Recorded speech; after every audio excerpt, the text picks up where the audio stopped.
Hi, Chris Araga, right discussion. Biafra.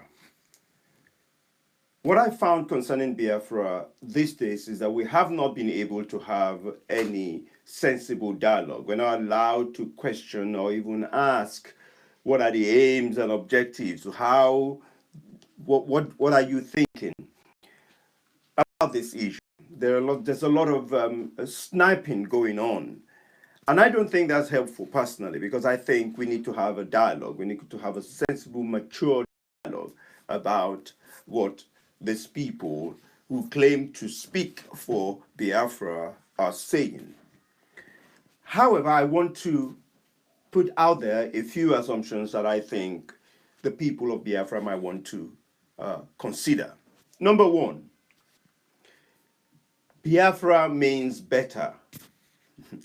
This is an assumption, and you must be aware that it is an assumption, and you have to be prepared for the worst.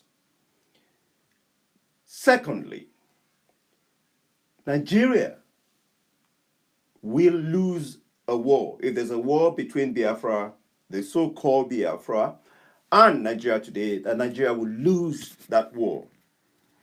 If you think there's marginalization now, can you imagine what would happen if the Biafran people were to lose that war? After they've lost the first one, they've lost the second one now. What do you think people are going to try and put in place to make sure that they don't see that war anymore? Not good. The other assumption that I think people work with is that Nigeria cannot be fixed. And the call for Biafra is actually a demonstration of that complete and utter frustration about the entity called Nigeria. The hopelessness that they feel about the nation. But I think Nigeria can be fixed if only we will come together and fix it together. The last thing that I want to talk about is the fact that Nigeria was broken by both the Biafrans and non-Biafrans. The nation was broke. We exploited the nation together. We abandoned the nation. We abandoned our responsibility, our democratic responsibility, our responsibility as citizens of Nigeria. We all abandoned it. And now some people want to get a parachute and jump out and escape.